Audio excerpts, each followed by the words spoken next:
Semangat. Mungkin aku buka dengan pantun dulu ya, biar bisa ke bawah nih semangatnya sama teman-teman.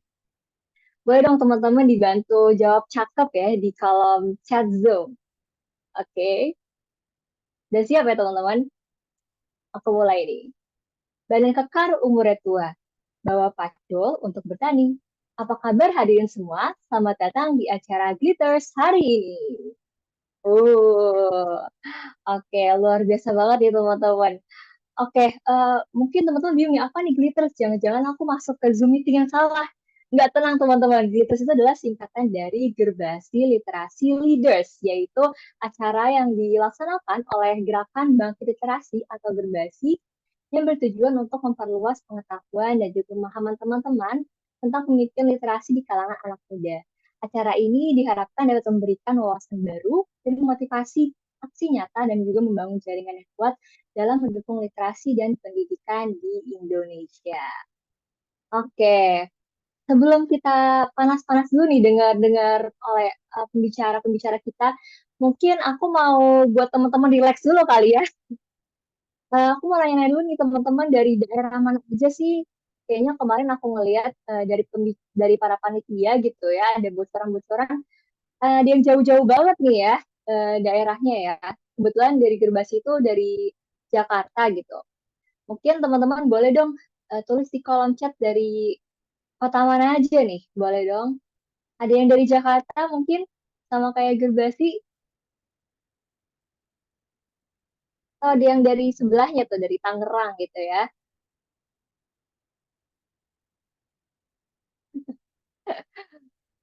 Oke,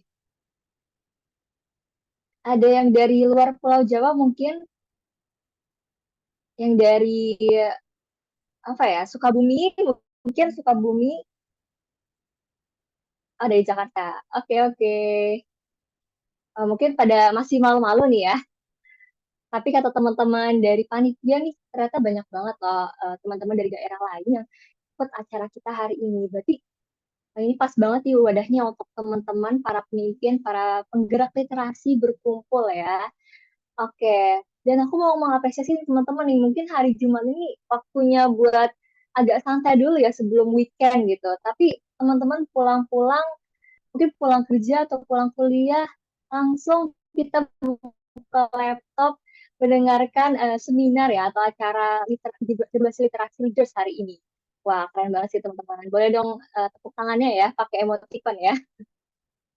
Oke, untuk mengefisiensikan waktu, marilah kita buka acara hari ini.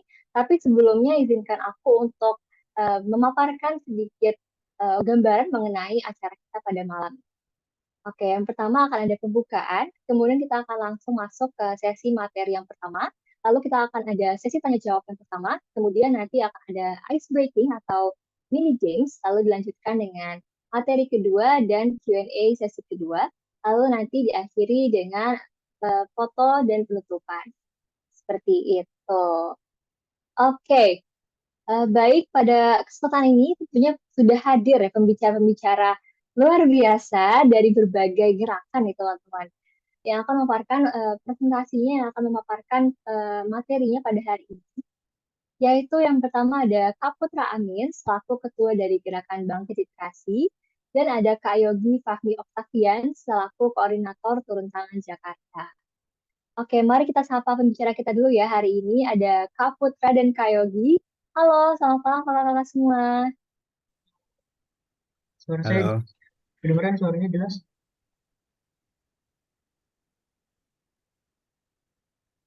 Kalau ada saya kedengeran. suaranya jelas. Oke, sepertinya suaranya belum terdengar ya, atau dari aku doang nih? Putra kedengeran sih di aku. Oh, oh ya, sudah. Oke, maaf ya Kak. Oke, gimana nih Kak kesibukannya pada beberapa waktu ini? Boleh sedikit diceritakan ya, mungkin dari Kak Putra, lo Kak Yogi, Halo teman-teman, kedengeran ya suaranya? negaran Kak. Hmm, masih sama, masih apa namanya? Kita masih bergerak di Gerbasi dan apa namanya? Kita masih tetap terus melakukan kegiatan-kegiatan walaupun memang online, tapi yang penting teman-teman Gerbasi ini masih tetap bisa belajar walaupun di manapun jaraknya. Mungkin itu ya kalau dari saya. Oke, Kak Putra. Mungkin selanjutnya Kak Yogi, gimana nih Kak kesibukannya? Hmm. Oke, suara aku kedengeran gak ya? Sudah terdengar jelas Kak. Kedengeran ya. Oke, saat ini sih kesibukannya ya bergerak di turun tangan Jakarta ya. Eh, yang insya Allah ada beberapa kegiatan atau program-program yang bakal dijalani nantinya ke depan. Dan insya Allah besok di hari Minggu tuh di turun tangan Jakarta akan ada rapat kerja eh, untuk menyiapkan eh, program untuk 1 tahun ke depan. Kesibukan lainnya apa ya? Ya, mencari rezeki lah, untuk menghidupi kamu dan buah hati. Bukan. Untuk menghidupi diri sendiri dan tentunya orang-orang sekitar. Terima kasih. Oke, wah aku jadi ngerasa nervous banget nih. Ternyata aku di sini ngomong sama para pemimpin gerakan-gerakan ya. Wow, sangat menginspirasi sekali nih. Aku di sini, jadi agak-agak takut-takut ya kalau mau ngomong nih. Oke, mungkin lanjut aja ya kita ke pemaparan selanjutnya. Di sesi pertama ini kita ada materi dari Kak Putra terlebih dahulu ya, mengenai menguatkan karakter kepemimpinan dalam pendidikan.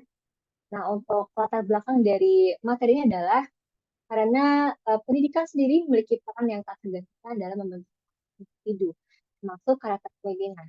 Dalam konteks ini sangat penting untuk memahami bahwa kepemimpinan bukanlah sifat bawaan yang dimiliki oleh segelintir orang, melainkan tapi ini merupakan sebuah kemampuan yang mampu tumbuh dan diasah untuk bisa berkembang melalui pembelajaran yang oke, tanpa basa-basi lagi mungkin ya, kita langsung saja kepada pembicara kita, Kak Putra. Kami silakan waktu dan tempat. Baik, terima kasih Natasha dan teman-teman. Selamat datang teman-teman. Assalamualaikum warahmatullahi wabarakatuh. Selamat malam dan selamat datang di kegiatan kita di Gerbasi Literasi Leaders. Eh, Boleh ini dulu dong, minta emot-emot apinya dulu kali ya buat teman-teman yang nggak bisa open cam, biar kelihatan juga nih semangatnya di rumah nih. Karena kita walaupun eh, teman-teman dimanapun posisinya, kita bisa tetap bersilaturahmi bersama di sini.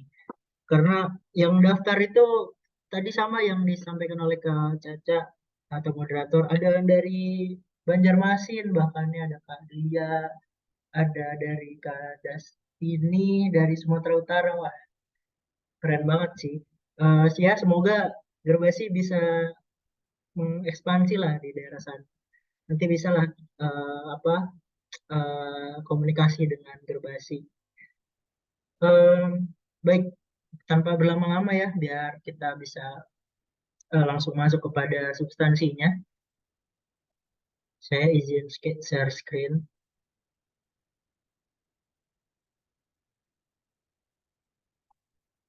Udah muncul ya? Sudah, Kak Putra. Oke, kalau gitu. Baik, teman-teman, jadi soal materi pertama yang kita ingin diskusikan, nanti teman-teman boleh langsung ada kolom Q&A ini di sini, boleh langsung apa bertanya aja atau di kolom chat, nanti bisa kita diskusi bareng-bareng. Jadi eh, terkait dengan menguatkan karakter kepemimpinan dalam pendidikan. Jadi kita mau bahas dulu soal pendahuluannya dulu nih. Nah, kita tahu bahwa pendidikan itu bukan hanya tentang pengajaran ya, teman-teman. Jadi bukan hanya soal materi pelajaran dan sebagainya macam, tapi juga tentang bagaimana kita membentuk karakter dan kepemimpinan yang kuat pada generasi muda. Nah, di era sekarang ini, pemimpin dibutuhkan di berbagai bidang kehidupan. Mungkin kita tahu ada pemimpin yang aktif di ranah sosial, di budaya, ekonomi, bahkan di politik sendiri. Nah, jadi makanya itulah bagi kami di Gerbasi penting untuk menguatkan karakter kepemimpinan dalam konteks pendidikan. Nah, lalu bagaimana sih pendidikan dapat menjadi alat yang penting dalam membentuk karakter kepemimpinan dan bagaimana konsep pendidikan sebaya berperan dalam membentuk kepemimpinan anak muda. Selanjutnya, eh, menguatkan karakter kepemimpinan dalam pendidikan. Nah, pertama ingin saya sampaikan bahwa pendidikan memiliki peran kunci dalam membentuk karakter individu, termasuk karakter kepemimpinan. Tadi juga yang sudah disampaikan oleh Kak Caca di moderator bahwa kepemimpinan ini bukanlah sifat bawaan yang dimiliki oleh segelintir orang yang beruntung, tetapi memang kemampuan yang dapat dikembangkan, kemampuan yang dapat diasah, kemampuan yang dapat dilatih oleh teman-teman dan diperkuat melalui pendidikan yang tepat. Selanjutnya ada beberapa langkah penting nih teman-teman yang mau kita diskusikan bersama terkait bagaimana menguatkan karakter kepemimpinan. Yang pertama ada tentang pengembangan etika dan moralitas, soal selanjutnya ada komunikasi, yang ketiga ada mengambil keputusan, keempat beradaptasi, yang kelima memimpin tim, dan yang terakhir adalah mengatasi rintangan dan kegagalan. Mungkin kita bahas tiga topik utama dulu. Yang pertama terkait bagaimana pengembangan etika dan moralitas. Pendidikan harus memberikan landasan moral yang kuat, mengajarkan nilai-nilai integritas, kejujuran, dan tanggung jawab pastinya, teman-teman. Lalu yang kedua adalah terkait bagaimana keterampilan teman-teman untuk berkomunikasi. Kemampuan berkomunikasi yang baik dan tepat itu adalah inti dari kepemimpinan yang efektif. Nah, bagaimana soal peran di pendidikan? Pendidikan juga harus fokus pada pengembangan keterampilan komunikasi verbal dan nonverbal, termasuk kemampuan mendengarkan dengan baik, berbicara secara efektif, dan menggunakan bahasa tubuh yang tepat. Mungkin kalau di materi Zoom ini mungkin nggak bisa terlalu kelihatan ya bagaimana mempraktekkan verbal dan non-verbal. Tapi mungkin kalau kegiatan-kegiatan yang offline itu mungkin kita bisa melihat secara lebih jauh bagaimana konsep komunikasi verbal dan non-verbal itu bisa ditampilkan. Nah, yang ketiga itu terkait bagaimana kita mengambil keputusan. Nah, pasti pemimpin nih kayak Kak Igoy, mungkin Natasha dan teman-teman yang eh, punya basic kepemimpinan, pasti kita terus dihadapkan dengan situasi di mana kita harus mengambil keputusan dengan cepat dalam waktu yang singkat. Nah, peran pendidikan di sini juga penting.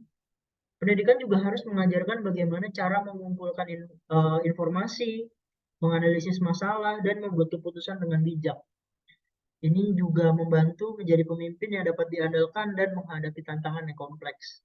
Jadi memang kondisi organisasi atau komunitas yang sangat dinamis dan cepat berubah, nah ini memaksa kita juga harus belajar tentang bagaimana mengambil keputusan dengan baik. Mungkin saya lupa menyampaikan di awal bahwa mungkin kita nggak ngebahas soal apa sih arti kepemimpinan, apa sih arti pemimpin, dan sebagainya macam. Karena saya pikir mungkin teman-teman sudah memahami ya hal-hal itu, bagaimana pengertian kepemimpinan secara umum, pengertian pemimpin, dan pengertian yang dipimpin, pengertian organisasi. Mungkin kita nggak ngebahas hal itu, tapi kita lebih membahas bagaimana langkah-langkah konkretnya seperti apa yang harus memang pendidikan itu hadir dalam konsep kepemimpinan di dalam organisasi maupun di dalam komunitas. Nah, yang keempat, eh, bagaimana kita harus mampu soal beradaptasi. Dunia saat ini terus berubah, teman-teman. Dunia hari ini banyak mengalami perubahan-perubahan yang cepat, perubahan yang harus kita beradaptasi.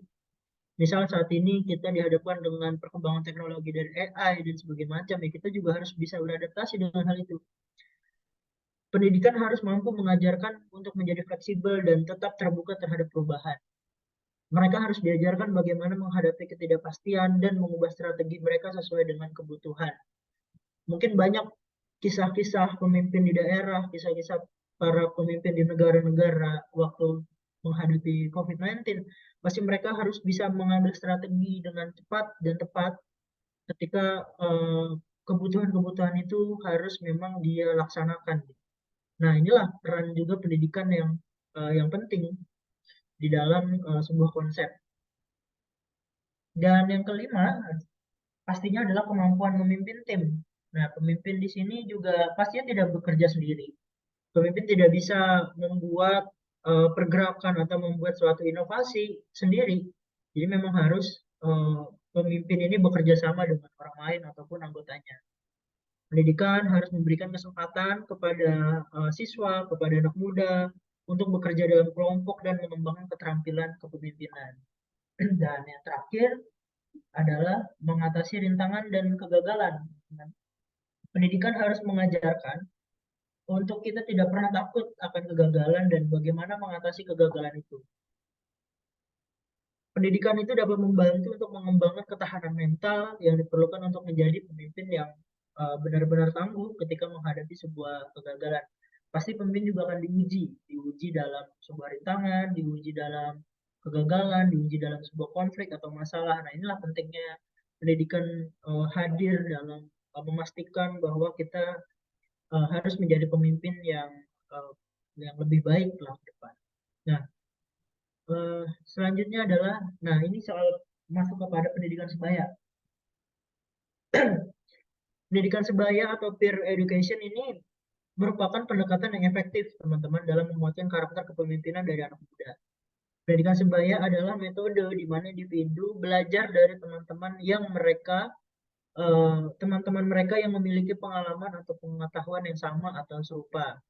Nah, konsep inilah yang juga sedang diterapkan oleh Gerbasi dalam setiap aktivitasnya. Nah, mungkin teman-teman yang ingin bergerak di dalam literasi dan sebagainya macam, Gerbasi di sini menghadirkan sebuah konsep di mana pendidikan sebaya itu bisa menjadi alat yang cukup efektif untuk bagaimana kita melihat literasi dalam hal yang lebih besar, bukan hanya soal membaca ataupun menulis, tapi terkait dengan kecakapan hidup atau life skill. Bahwa literasi mungkin dulu kita melihat bahwa pasti ini salahnya komunikasi, pasti ini salahnya soal koordinasi, tapi sekarang eranya sudah berubah. Jadi teman-teman yang mempunyai masalah atau mempunyai suatu problem pasti dibilang pasti teman-teman kurang literasinya, teman-teman kurang kurang apa namanya edukasinya. Nah, itulah saya pikir gerakan bangkit literasi hadir nih buat teman-teman. Gerbasi lahir untuk menjadi wadah untuk teman-teman menyalurkan ide, menyalurkan gagasan, dan akhirnya nanti akan menjadi sebuah karya yang dimana teman-teman akan bangga dengan hal itu. Menjadi Gerbasi ini lahir. Jadi sekalianlah promosikan, saya promosikan Gerbasi untuk siapa tahu Gerbasi bisa diaktifkan di daerah-daerah gitu. Teman-teman dari Banjarmasin, teman-teman dari apa tadi itu dari Sumatera Utara, dari saya lihat kemarin juga ada yang daftar dari Jepara, itu kan akan menjadi sebuah gerakan yang besar gitu.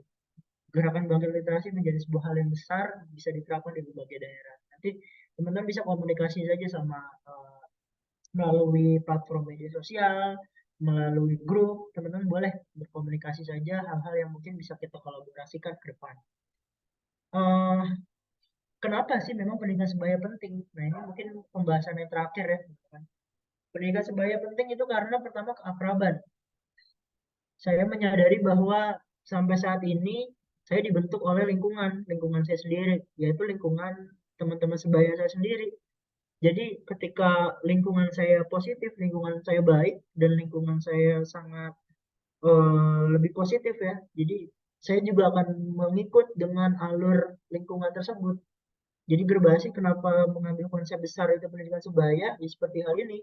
Kenapa kita nggak manfaatkan keakraban, kita memanfaatkan kedekatan anak-anak muda ini menjadi hal yang lebih konkret.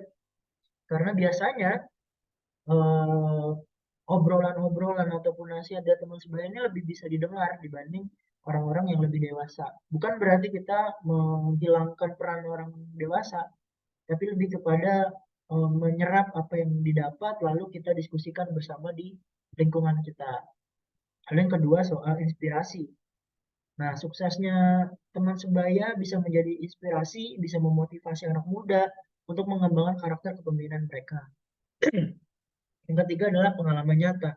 Pasti di sini saya yakin teman-teman aktif di daerahnya masing-masing, teman-teman aktif di komunitasnya, teman-teman aktif di organisasinya. Pasti teman-teman punya pengalaman yang besar, pengalaman yang sangat banyak untuk bisa harus didiskusikan dalam lingkungan teman-teman sebaya. Nah, itulah pentingnya teman sebaya.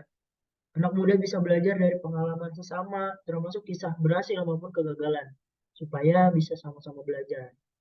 Dan yang keempat, soal pendekatan kolaboratif. Pendidikan sebaya mendorong kolaborasi anak muda, membantu mengembangkan keterampilan dan kepemimpinan. Dan terakhir teman-teman, bahwa pendidikan sebaya ini juga bisa mengurangi ketidaksetaraan. Konsep pendidikan sebaya membantu mengurangi ketidaksetaraan dalam pendidikan dengan saling dukungan antar anak muda dari latar belakang yang berbeda-beda. Eh,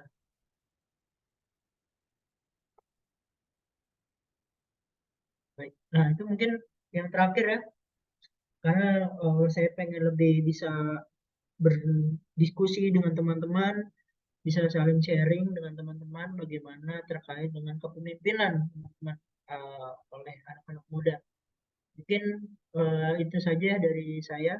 Mungkin eh, saya kembalikan kembali kepada Kak Natasha selaku moderator.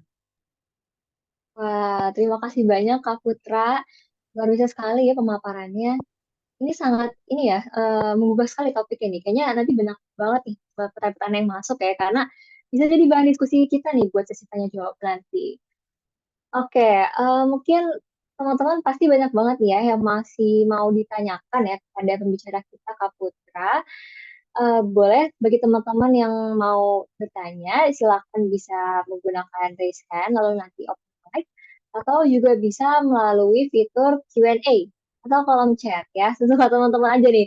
Mungkin karena kita lagi masih ada nih pembicara di sini, teman-teman bisa langsung ngobrol aja ya pakai audio ya. Oke, silakan teman-teman yang mau bertanya, silakan untuk raise hand tadi ya atau kirim lewat Q&A atau kolom chat.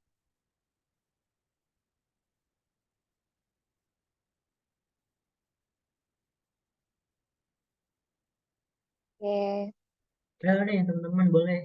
Akan ada hadiah loh katanya kata Natasha. Oh iya, bener banget. Kita udah nyiapin hadiah nih buat teman-teman bagi yang berpartisipasi aktif ya, dan juga nanti di sesi games ya, bagi teman-teman yang berpartisipasi, atau mungkin masih masih pada ini nih Kak, masih pada memproses yang dipaparkan oleh Kak Putra nih ya. Oke, mungkin sambil nunggu pertanyaan dari teman-teman, nih aku ada pertanyaan ya, personal dari aku untuk Kak Putra nih. Kan Kak Putra ini merupakan ketua dari sebuah gerakan ya, namanya Gerakan Bangkit Literasi nih. Mungkin bagaimana sih Kak implementasi pendidikan sebaya di komunitas Kakak di Gerakan Bangkit Literasi itu sendiri? Ya baik. Ini sambil menunggu teman-teman yang nanya ya, boleh bertanya soal materi yang tadi disampaikan. Cuma terkait bagaimana implementasi pendidikan sebaya. Sebenarnya ini salah satunya langkah konkret kita untuk mengimplementasikan pendidikan sebaya atau peer education tadi. Kita menghadirkan kegiatan-kegiatan seperti Glitters ini. Dan oh ya teman-teman, ini tidak berakhir sampai hari ini ya, karena di hari Minggu akan ada materi juga terkait bagaimana memunculkan ide dalam menulis. Nah, salah satunya Glitters, lalu berbasis writing camp, itu juga salah satu bentuk mengimplementasi pendidikan sebaya. Dan kita juga ada kegiatan rutin yaitu kurasi atau diskusi literasi. Kemarin kita sudah masuk kepada episode kedua dan nanti insya Allah akan ada episode ketiga. Yang pertama itu kita berdiskusi dengan Kak Hardi dari Palembang dan Kak Widya dari komunitas Bikata. Komunitas tersebut sangat sangat inspiratif di daerahnya. Jadi kita bisa diskusi, bisa saling menyampaikan gagasan, ide, saling belajar bersama karena mereka juga masih tergolong masih anak-anak muda yang memang aktif gitu di gerakan di daerahnya. Lalu di episode kedua kita diskusi dengan Kak Mahfud Hanafi. Dia seorang blogger dan jurnalis juga di mudabicara.com, dan kita membahas soal perkembangan AI dalam literasi. Jadi sebenarnya banyak hal yang bisa kita bahas, diskusikan soal literasi, soal gerakan, soal pendidikan, banyak hal yang bisa kita bahas. Dan tetap fokus utamanya adalah soal pendidikan sebaya tadi. Bagaimana kita saling menginspirasi satu sama lain, kita saling bercerita, saling saling share bagaimana pengalaman di komunitasnya masing-masing. Siapa tahu itu kan menjadi sebuah pemahaman yang baru. Seperti itu. Lalu yang ketiga, memang ini menjadi agenda rutin ya tiap tahun di Gerbasi, itu soal menulis buku atau pustaka karya. Kemarin batch 1 kita sudah mengumpulkan tulisan-tulisan dan menjadikan sebuah buku. Nah, nanti insya Allah juga di bulan ini juga akan batch kedua, pustaka karya batch kedua. Jadi teman-teman hari ini yang apa namanya ingin nulis bareng sama kita boleh, nanti akan dibukukan. Nanti ongkos kirim ditanggung masing-masing ke daerah. Mungkin itu sih kalau dari Gerbasi bagaimana implementasi dari pendidikan sebaya. Oke, terima kasih Kak Putra atas jawabannya ya. Oke, boleh banget nih teman-teman, tadi yang seperti dibilang oleh Kak Putra, nanti masih ada sesi kedua ya, yaitu Gerbasi Writing Camp di hari Minggu. Jadi teman-teman yang udah daftar, kalau bisa ikut sampai akhir ya, supaya bisa mendapatkan manfaatnya yang paling maksimal gitu ya. Udah ada pembekalan dari hari ini, kemudian nanti hari Minggu belajar secara langsung ya, cara untuk mengembangkan ide dan menulis gitu. Oke, Pastinya besok Minggu pematerinya gak kalah keren dari salah satu instansi yang sangat punya power besar di Indonesia. Jadi teman-teman makanya eh, jangan sampai kelewatan ya, karena ini sangat keren pematerinya di hari Minggu nanti. Pil dikit itu instansi yang saat ini punya power besar untuk menangkap orang-orang. oke. Udah ada pertanyaan masuk nih Kak, ternyata. Yang mana dulu ya? Mungkin yang ini dulu aja nih. Oke, pertanyaannya adalah, apakah ada hambatan atau tantangan khusus yang dihadapi dalam upaya mempersiapkan pemimpin literasi di kalangan anak muda? Bagaimana cara mengatasi tantangan-tantangan tersebut? Pertanyaannya ada di mana? Di Q&A Iya, atau ini masuk ke kolom chat pribadi aku sini Kak. Kayaknya masih agak malu-malu nih. Yuk, sorry, boleh, Iya. boleh diulang nggak atau ditaruh di kolom chat?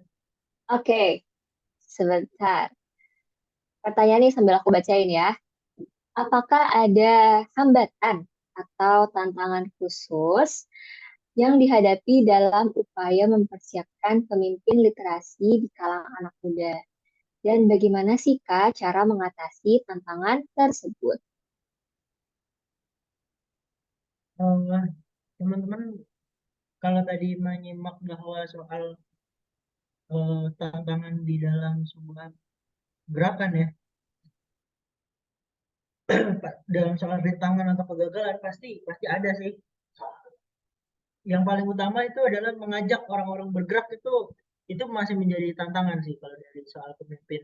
Bagaimana mengajak teman-teman untuk ikut bergerak, untuk mengajak teman-teman bisa apa namanya ya, bisa memberikan idenya, gagasannya, kehadirannya, itu bagi saya dalam komunitas atau organisasi kebanyakan pasti itulah tantangannya soal sumber daya manusianya.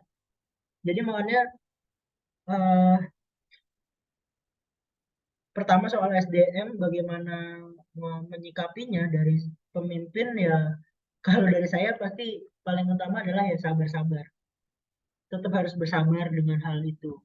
Lalu yang kedua, saya pernah mendapat sebuah uh, quotes yang bagus banget dari salah satu pemimpin juga, bahwa ketika kita menjalankan roda organisasi, ketika ini kan konteksnya adalah tantangan ya, misal SDM ada yang lagi sakit, bahasanya sakit dalam tanda kutip, hilang-hilangan, sakit dalam artian tanda kutip dia udah nggak semangat. Jadi kalau ada anggota kita yang sakit, kita tetap harus terus berjalan. Jangan melihat orang yang sakit terus. Kalau kita terus berlari, terus berjalan, lama-lama orang yang sakit juga akan mengejar gitu. Kalau kita fokus pada tantangannya itu, kita nggak akan jalan-jalan. Kalau dari saya sih gitu ya, cara menghadapinya teman-teman SDM yang lagi, bahasanya lagi sakit. Ya kita terus aja bergerak, tetap terus berjalan sambil ya ditanyakan lah ada apa, kita bisa komunikasi kah, bisa berdiskusi kah, kita tanyakan apa kendalanya. Tapi organisasi atau gerakan tetap harus berjalan, tetap harus jalan terus, jangan melihat melihat teman-teman yang sudah nggak yang udah sakit bahasanya. Maka dari itu nanti lama kelamaan dia akan juga menyadari bahwa wah saya udah ketinggalan jauh nih, wah saya udah apa namanya, eh, udah melewatkan banyak program nih, pasti dia lama-lama akan tetap ikut berjalan. Kita hanya memberikan kesempatan, tetap nggak ada namanya seperti apa, kita akan terus memberikan mereka kesempatan. Lalu bagaimana cara mengatasi tantangan tersebut? Ya terus bergerak kalau bagi saya sih, karena pemimpin apalagi literasi, kalau pemimpinnya juga ikutan sakit, ya gimana mau jalan?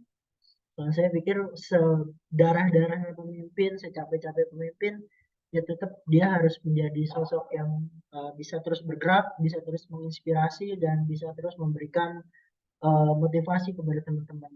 Karena yang dilihat bukan soal individu, tapi kita melihat bagaimana kepentingan yang jauh lebih besar. Kita melihat bagaimana tujuan yang lebih besar dalam organisasi, bukan kepada individunya, tapi kepada organisasinya.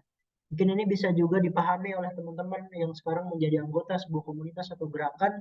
Jangan hanya melihat pemimpinnya aja, jangan melihat apa namanya circle-circle-nya aja, nggak perlu. Kita melihat tujuan utama besarnya. Karena mulai dari situ kita akan muncul gitu, namanya semangat untuk terus bergerak juga. Soal benefit, soal soal apa namanya, soal keuntungan didapat itu nanti urusan belakangan, pasti akan teman-teman dapat lah hal-hal itu. Apa yang teman-teman kejar ya kejarlah di dalam sana, kayak gitu. Mungkin itu ya pertanyaan pertama. Terus ada Q&A kedua nih dari Iya. uh, Anonymous. Karakter pemimpin seperti apa yang dapat mendorong anggotanya untuk saling menginspirasi, apalagi di era minimnya untuk literasi di Gen Z? Karakter pemimpin seperti apa? eh yang paling penting sekarang ya harus pintar beradaptasi. Jangan memaksakan hal-hal yang memang di luar kehendak atau kuasa kita. Jika memang ke depan tantangannya jauh lebih besar, dan kita harus bisa beradaptasi dengan hal itu sih kalau dari saya. Karakter pemimpin yang bisa beradaptasi, karakter pemimpin yang lebih apa namanya, eh, bisa melihat bukan kepada orang per orang, tapi juga balance seimbang dengan tujuan besar yang harus dibawa. Jadi ini menyambung pertanyaan yang tadi, bahwa karakter pemimpin yang bisa beradaptasi, karakter pemimpin yang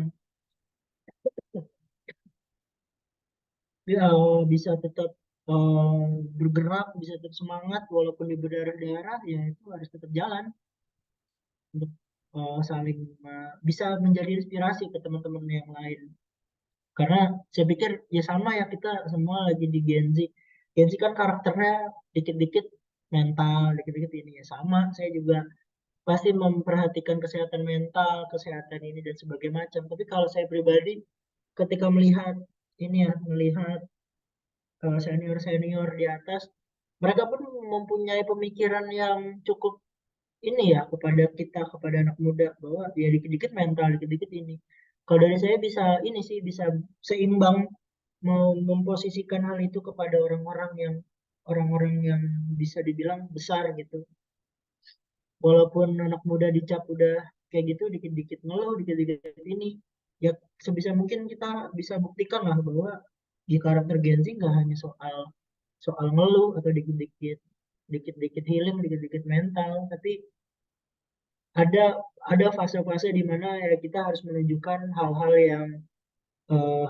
yang penuh dedikasi, ada hal-hal yang kita bisa memberikan kontribusi yang besar dalam suatu organisasi atau gerakan, pasti nanti lama-kelamaan stigma-stigma itu juga akan hilang di dalam eh, karakteristik dari generasi Z ini sendiri. Gitu sih kalau dari saya. Oke, baik. Terima kasih Kak Putra atas jawabannya ya. Semoga teman-teman tadi yang sudah bertanya bisa nih terpenuhi ya curiosity-nya, keingintahuannya tadi ya. Oke, mungkin sebelum kita beralih ke materi selanjutnya, aku ingin sedikit ngasih overview atau kesimpulan dari yang telah disampaikan oleh Kak Putra. Oke, dari topik tadi, Kak Putra menggarisbawahi bahwa pentingnya pendidikan dalam membentuk karakter dan kepemimpinan pada generasi muda, dengan penekanan pada pengembangan etika, keterampilan komunikasi, kemampuan pengambilan keputusan, adaptabilitas, dan juga kepemimpinan dalam memimpin sebuah tim, serta cara mengatasi rintangan dan juga kegagalan. Selain itu, konsep pendidikan sebaya atau peer education juga bisa menjadi metode yang efektif dalam membangun karakter kepemimpinan anak muda. Dengan cara yang tadi, peer-to-peer learning ya, di mana kalau seandainya kita udah sama kawan, pasti kan lebih ini ya, lebih bisa saling menginspirasi, bisa saling memberikan nasihat tentang pengalaman-pengalamannya pribadi gitu. Dan dengan pendidikan yang kokoh dan pendekatan sebaya, kita dapat membentuk pemimpin muda yang berkarakter untuk masa depan yang lebih baik. Oke, baik. Selanjutnya kita ada materi yang nggak kalah penting juga nih ya teman-teman dan dibawakan oleh salah satu pemimpin yang eh, memimpin suatu gerakan yang keren juga nih teman-teman, yaitu Kak Yogi Fahmi Octavian dari koordinator Gerakan Turun Tangan Jakarta. Oke, untuk materinya yaitu adalah memahami konsep literasi dan pengembangan komunitas eh, oleh Kak Yogi. Kepada Kak Yogi, kami persilahkan waktu dan tempat. Oke, baik. Terima kasih Natasha atau Caca ya yang sudah memberikan kesempatan untuk saya bicara, dan juga terima kasih eh, Gerbasi atau Gerakan Bangkit Literasi atas undangannya menjadi narasumber. Oke, izin ya teman-teman, aku bukan untuk menggurui teman-teman, tapi aku ingin berbagi aja apa yang aku pahami. Nanti kita bisa sharing aja ya, teman-teman. Jadi kalau misalkan emang dari teman-teman ada yang lebih paham atau lebih mengerti daripada aku, ya silakan. eh Kalau tadi Caca di awal bilang Caca nervous bicara di hadapan aku dan Putra, ternyata aku yang sekarang nervous sih.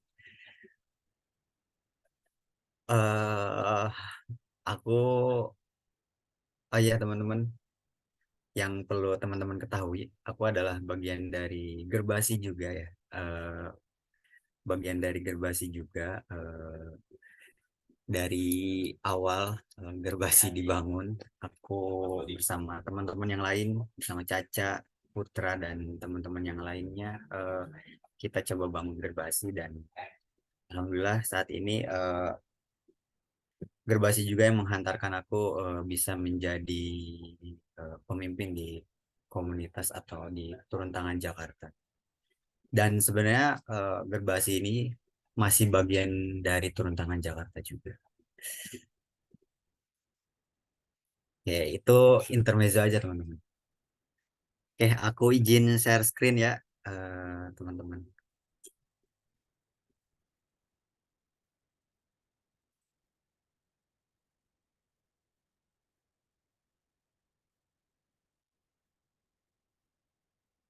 Sebentar.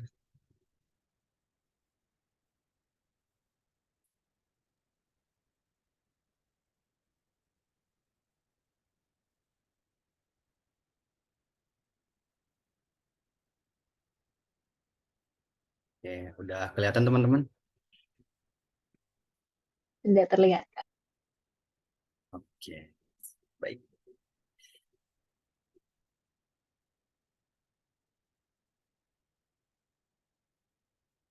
Oke, kemarin aku dapat kabar bahwa aku akan mengisi materi mengenai konsep literasi dan pengembangan komunitas.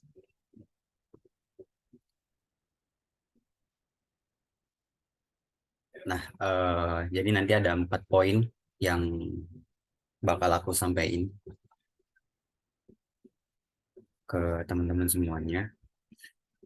Oh ya, izin teman-teman, kalau misalkan suara aku nggak kedengeran, boleh ya teman-teman disanggah Caca atau teman-teman yang lain. Oke, Kak. Terima kasih.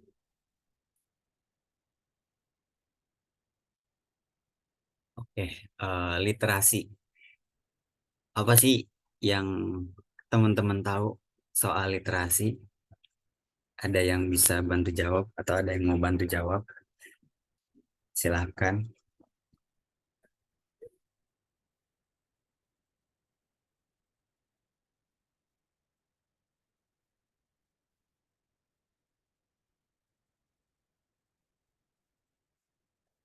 Oke, kalau ini ada, aku lanjut ya. Nah, ini konsep literasi. Literasi dalam bahasa Latin disebut sebagai literatus atau yang berarti orang yang belajar. Pengertian dari UNESCO, literasi yaitu keterampilan yang nyata, khususnya keterampilan kognitif seseorang dalam membaca dan menulis yang dipengaruhi oleh kompetensi di bidang akademik, konteks nasional, institusi, nilai-nilai budaya, dan pengalaman. Nah, secara garis besarnya, literasi adalah kemampuan dan keterampilan seseorang dalam membaca, menulis, berbicara, menghitung, juga memecahkan masalah di dalam kehidupan sehari-hari. Dengan kata lain, literasi tidak bisa dilepaskan dari kemampuan seseorang dalam berbahasa selain itu, mencakup keterampilan berpikir, menggunakan sumber-sumber pengetahuan dalam bentuk cetak, visual, digital, dan auditori.